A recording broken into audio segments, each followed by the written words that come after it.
নমস্কার, আমি Rafiq Sheikh, West Bengal India থেকে বলছি, পার্ট অফ ওয়ান প্যাসিভ।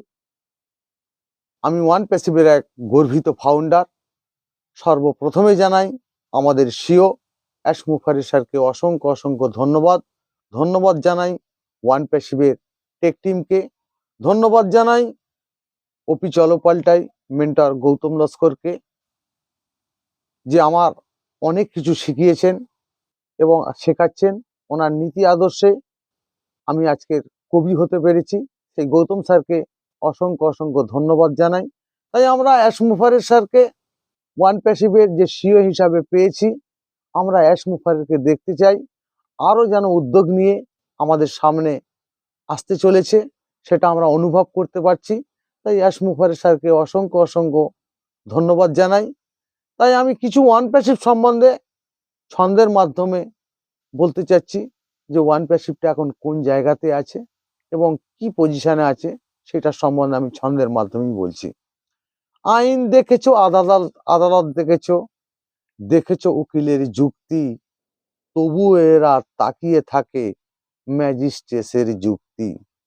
যুক্তি তোমার ভালোই হলে বেল তুমি আজ পাবে, যুক্তি তোমার খারাপ হলেই বেল রিজেক্ট তো হবে। ওয়ান প্যাসিভকে নিয়েই মানুষ দিচ্ছে অনেক যুক্তি, তবুও এরা তাকিয়ে আছে অ্যাশ মুখার্জির উক্তি। ফাউন্ডাররা বেল পাবেই, সারা পৃথিবী জানবে, বাজেই কথা যারা বলেছে বেল রিজেক্টই হবে। এমন আইন এমন আদালত কোথায় নাহি পাবে, এমন রায় দেবে কিন্তু সারা পৃথিবী কাঁপবে।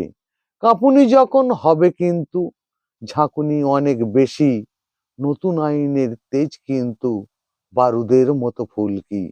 নতুন আইন নতুন আদালত সারা পৃথিবী দেখবে, করাপশন যারাই করেছে তারাই কিন্তু মরবে।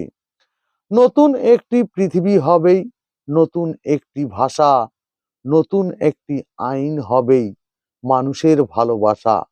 এটাই হলো অ্যাশ মুখার্জির ওয়ান প্যাসিভের বিধান। নতুন আইন পাশ হয়েছে, মানব জাতি মহান। অ্যাশ মুখার্জি ধন্যবাদ। ওয়ান প্যাসিভ জিন্দাবাদ। আপনাদের যদি ভালো লেগে থাকে লাইক কমেন্ট শেয়ার করুন। ধন্যবাদ।